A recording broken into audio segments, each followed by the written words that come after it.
Why, hello there, everyone. Back at it. If you don't know who I am, first of all, how dare you? Just kidding. Anyways, I'm Richter, also known as the Witch of Jotunheim, pronouns they, he, and I will be discussing Marvel Voices Pride and DC Pride from both this year. So I'm going to start off with DC Pride, because, the one I have the easiest access of, I guess you could say. So I'm not going to talk about that first story with the Green Lantern one, because, to be honest, I don't know what the hell's going on, and that's okay. That's on me. That's not on anyone else. But I am going to start off with the story of Crush being basically stranded on an island in somewhere in the Pacific Ocean. If you don't know who Crush is, apparently she is Lobo's kid, which, that's cool. But going back to the story, so Crush gets stranded on an island, and she meets up with Harley Quinn and Poison Ivy, who, try to, help her out, do their thing. It's all good.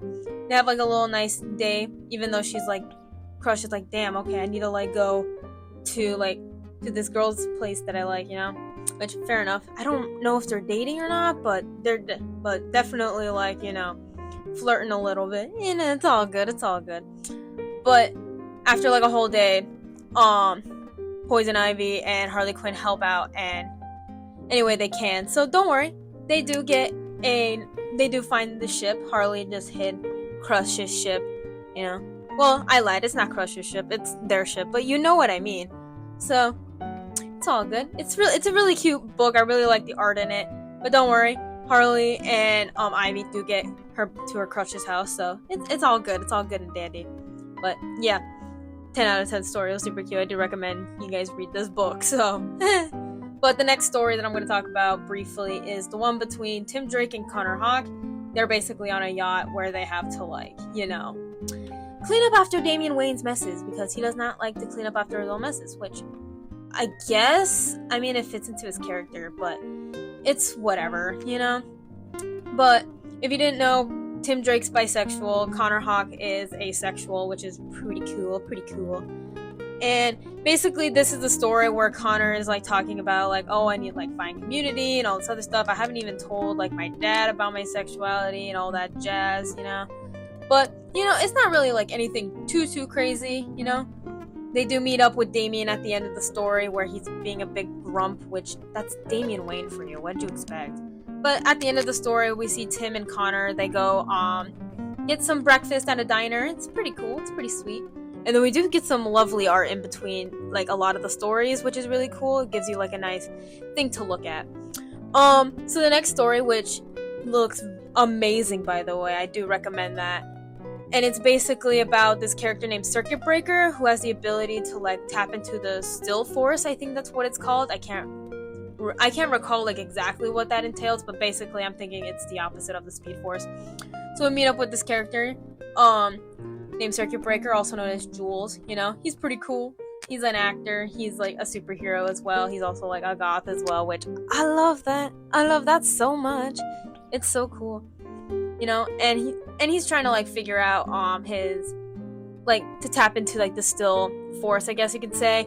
I don't know much about this character. I do want to read more about him in his story, but I heard that the story was really new that he's in. But a cool thing I wanted to bring up before I get any more into this story is with his costume, I guess you could say. So he's wearing this green vest with this orangey red design that kind of does look like top surgery scars, which is really cool because he is a trans character, which we do need more trans characters. It's so cool, trans characters that are human, you know what I mean?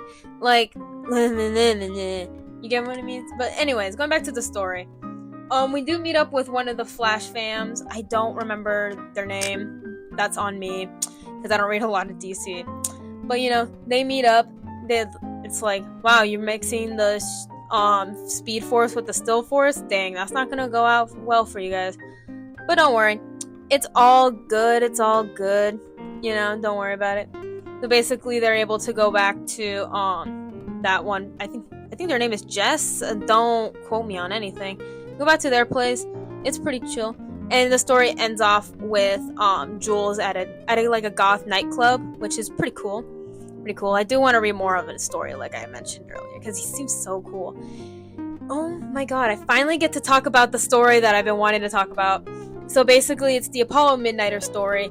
And the thing about Apollo Midnighter is that you don't want to fuck with them, which is basically like half of their character at this point. Like, they'll beat the shit out of you and not feel bad about it.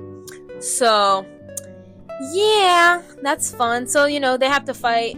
They're currently fighting at, like, an event or something, because people are nuts. People are nuts. And so then we see them at a pride parade where they're basically, again, like, low-key against these, like, homophobes and all this other stuff. And this one homophobe spits on Midnighter, which is a big no. You don't do that. You really don't do that.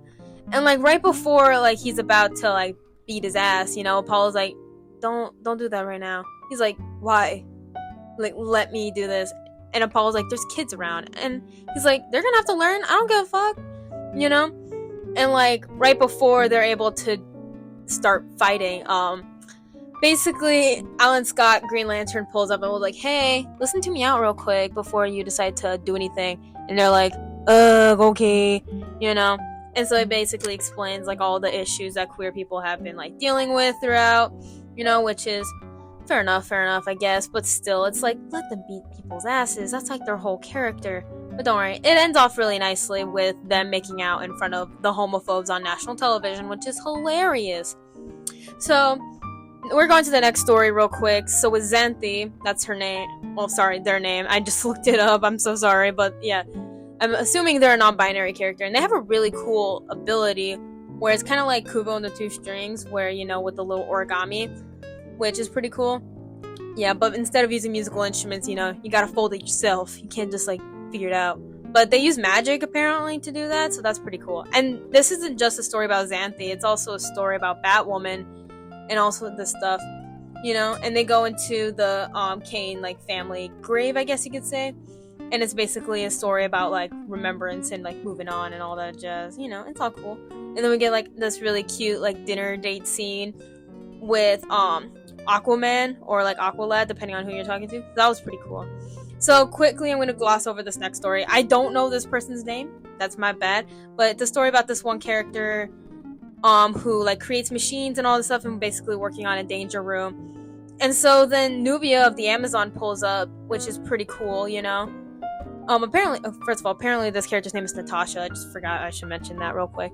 So basically, Nubia suits up and goes in and does not do well in the danger room, which, it happens. But with the power of friendship and the power of teamwork, they are able to beat the baddies that were hologrammed in here, which is pretty cool. And, it doesn't have to be anything romantic, it could just be about homies and friendship. It's really cool. And then we get this really, really hot art by Travis Moore and all that jazz. And I'm like, God damn it, this motherfucker, But going on, so we do get a Catman story, which, if you didn't know, he is bisexual. And it's basically him and this other guy who wears all white, i.e. Moon Knight-esque. I don't know his name, by the way, sorry. And, they have to fight some baddies and all this other stuff. And then at the end, they do end up hooking up. And we do find out that Catman purrs. I mean, he is a cat. He goes by Catman. I kind of assumed so. And, going to the next piece of art that we see some, like, iconic queer characters. And we see Coagula, by the way. If you don't know who Coagula is, look up DC's first trans character and then come back to me on that. She's pretty funny. She's pretty cool. Anyways, quickly going on. In the next story, we do see a John Constantine story where John Kent is struggling to fight this one, like, weird swamp monster thingy. I can't even explain. And so John Kent gets pretty pissed off and he keeps getting dragged into the fight. And then when he finally does tap out, Constantine's like, yeah, don't worry about it. I got you. It happens to the best of us. Don't worry. It ends off on an interesting note, I guess you could say, but I'm gonna quickly just move on as much as possible. We do get some Doom Patrol art, which is cool, and then we get a lovely tribute to Rachel Pollack, who wrote for a Doom Patrol run after Grant Morrison, and apparently she was supposed to write a story for this book, but unfortunately she got sick and passed away, which really does suck. But we do get a lot of, like, messages from some of her old friends and all that other stuff, and I just thought that was really sweet. So maybe in the future I will read that run of Doom Patrol. Hopefully it can be fully intact in what's happening. So it ends off with a dreamer, I guess that's what her name is. She's another trans character. It's more of a vibe than a story, but that's okay. It's all good. And so it ends out with a whole bunch of queer characters creating an LGBTQIA plus center, like youth center. So that's how DC Pride ends. So pretty soon I'm going to start off with Marvel Pride. So stay tuned, I guess.